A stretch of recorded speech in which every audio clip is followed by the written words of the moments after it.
మనం చూస్తాం, కొన్ని క్షణాలు మనం అనుభవిస్తాం, కానీ కొన్ని క్షణాలు మాత్రం చరిత్రలో శాశ్వతంగా నిలిచిపోతాయి. ఈరోజు అమరావతి నేలపై ఆవిష్కృతమైనటువంటి ఈ ఘట్టం అలాంటి చారిత్రాత్మక క్షణమే. అమరావతి అభివృద్ధి సంకల్పానికి బలం వారి విజన్లోనే ఉంది. ఆలోచనలో విజన్, ఆచరణలో వేగం, అభివృద్ధిలో నిబద్ధత, భవిష్యత్తుపై అచంచలమైన నమ్మకం. ఈ లక్షణాల సమాహారం మన రాష్ట్ర ముఖ్యమంత్రి వర్యులు గౌరవనీయులు శ్రీ నారా చంద్రబాబు నాయుడు గారు. వారి అమూల్యమైన సందేశం ఇవ్వవలసిందిగా మీ అందరి కర్తాల ధ్వనుల మధ్య సాదరంగా స్వాగతిస్తున్నాం.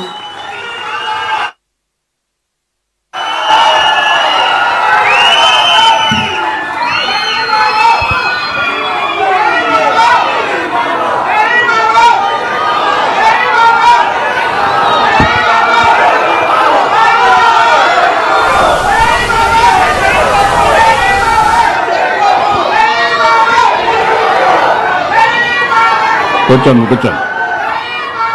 ఓకే అమ్మా.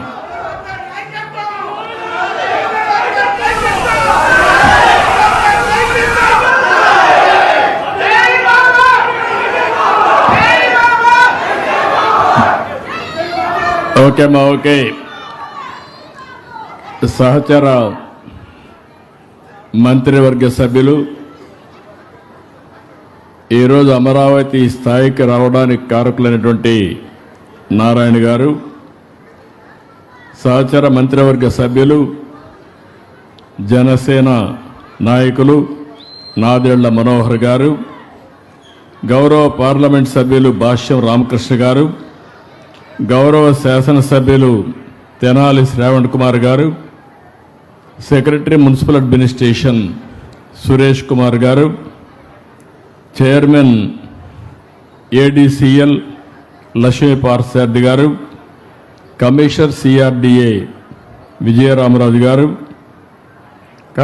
డిస్ట్రిక్ట్ కలెక్టర్ శ్రీకాంత్ వర్మ గారు, ఇప్పుడే వాళ్ళ అభిప్రాయాలు చాలా స్పష్టంగా చెప్పినటువంటి రైతు సోదరులు గాదే లక్ష్మారెడ్డి గారు, ఇంకొక పక్క తెలమేకుల నాగేశ్వరరావు గారు, ఒక స్ఫూర్తిని, ఒక త్యాగాన్ని నేను రెండూ వాడుతున్నాను. ఎందుకంటే ఇక్కడుండే రైతాంగం ఆ రోజు మొత్తం అయోమయం ఏమవుతుందో తెలియదు.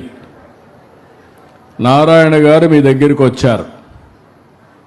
ఎక్కడ రాజధాని కట్టాలనో కూడా అనుమానం. ఆనాడు ప్రభుత్వం పోతూ ఒక సెంట్రల్ ప్లేస్ విజయవాడ గుంటూరు అని ఉంటే సమస్య ఉండేది కాదు. అది చెప్పకుండా ఒక కమిటీ వేశారు. హైదరాబాద్ రాజధాని 10 సంవత్సరాలు కామన్ క్యాపిటల్గా ఉంటుంది. ఆ తర్వాత ఆంధ్రప్రదేశ్ రాజధాని నిర్ణయించడానికి ఒక కమిటీ వేస్తున్నామని శివరామకృష్ణ ఆధ్వర్యంలో ఒక కమిటీ వేశారు. ఆయన దేశం అంతా తిరిగి అక్కడట్టు చెప్పారు, ఇక్కడట్టు చెప్పారని చెప్పి మెజారిటీ అంతా కూడా ఈ ప్రాంతమే చెప్పారని కూడా ఒక రిపోర్ట్ ఇచ్చాడు. ఆ రోజు అసెంబ్లీలో చర్చ వచ్చింది. చర్చ వచ్చినప్పుడు నేను ఆలోచించాను, ఆంధ్రప్రదేశ్ రాష్ట్రానికి ఒక చరిత్ర ఉంది, మనం అందరం గుర్తుపెట్టుకోవాలి. మనమందరం చెన్నై రాజధానిగా, ఆ రోజు మెడ్రాస్ రాజధానిగా మనమందరం అక్కడికి పోయేవాళ్ళం. మన నాయకుడు ఎన్టీ రామారావు గారు కూడా సినిమాల్లో యాక్ట్ చేయాలంటే ఎక్కడికి పోవాలంటే నేరుగా విజయవాడ నుంచి ట్రైన్ ఎక్కి చెన్నైకి పోయి ఒక నటుడుగా మహానాయకుడిగా తయారైన విషయాన్ని కూడా మనం గుర్తుపెట్టుకోవాలి. అప్పట్లో అందరూ కూడా బాధపడితే, కానీ పొట్టి శ్రీరాములు గారి త్యాగం, అక్కడ అవమానాలు చూసిన తర్వాత తెలుగు మాట్లాడే వాళ్ళకు ఒక రాజధాని ఉండాలని ఆలోచించిన మొట్టమొదటి వ్యక్తి, త్యాగాన్ని చేసి రాజధానిని మనకు ఆలోచించిన వ్యక్తి పొట్టి శ్రీరాములు గారు అని చెప్పి కూడా నేను మీకు తెలియజేస్తున్నా. అది అయ్యింది. ఎక్కడ రాజధాని పెట్టాలని ఆలోచించారు ఆనాటి పెద్దలు. కొంతమంది విశాఖపట్నం, అప్పుడుండే కమ్యూనిస్టులు ఇక్కడ, కొంతమంది కర్నూలు అనుకుని మళ్ళీ రాష్ట్రం అంతా కలిసి ఉంటుందని చెప్పే ఉద్దేశంతో తాత్కాలిక రాజధాని కర్నూలు, అదే మరి హైకోర్టు గుంటూరులో పెట్టి పెద్ద మనుషులు ఒక ఒప్పందానికి వచ్చారు. 1 సంవత్సరంలో మళ్ళీ 2-3 ఏళ్లలో బోరుగుల రామకృష్ణరావు గారు త్యాగం చేసి ముఖ్యమంత్రి పదవికి రాజీనామా చేసి ఆంధ్రప్రదేశ్ రాష్ట్రాన్ని ఏర్పాటు చేయడానికి దోహదం చేశాడు. అదే మొట్టమొదటి భాషా ప్రయుక్త రాష్ట్రాల్లో మొట్టమొదటిది ఆంధ్రప్రదేశ్, తర్వాతనే అనేక రాష్ట్రాలు వచ్చాయి. మీరు నేను ఇక్కడ ఉండేవాళ్ళు కొంతమంది అయితే చాలా సంవత్సరాలు, నేను 78 ఎమ్మెల్యే అయితే నేరుగా హైదరాబాద్లో సెటిల్ అయ్యాను. అక్కడి నుంచి ఎందుకంటే నేను మంత్రి కావడం, పార్టీ అధ్యక్షుడు కావడం, ముఖ్యమంత్రి కావడం, రాష్ట్రం అంతా రన్ చేయాలి కాబట్టి అటు తెలంగాణ ఇవన్నీ చేశాం. 2014 మళ్ళా బైఫర్కేషన్. ఆ రోజు కూడా నేను ఒకటి ఆలోచించాను, మీరు గుర్తుపెట్టుకోవాలి. భగవంతుడు నాకు కొన్ని అవకాశాలు ఇచ్చాడు, ఆ అవకాశాలని సద్వినియోగం చేసుకున్నాను. కొన్ని జీవితాల్లో కొన్ని అవకాశాలు వస్తాయి. సద్వినియోగం చేసుకున్న వాళ్ళం మనకు ఒక తృప్తి ఉంటుంది. ఎందుకంటే మనకి ఇచ్చిన అవకాశాన్ని సద్వినియోగం చేశామని.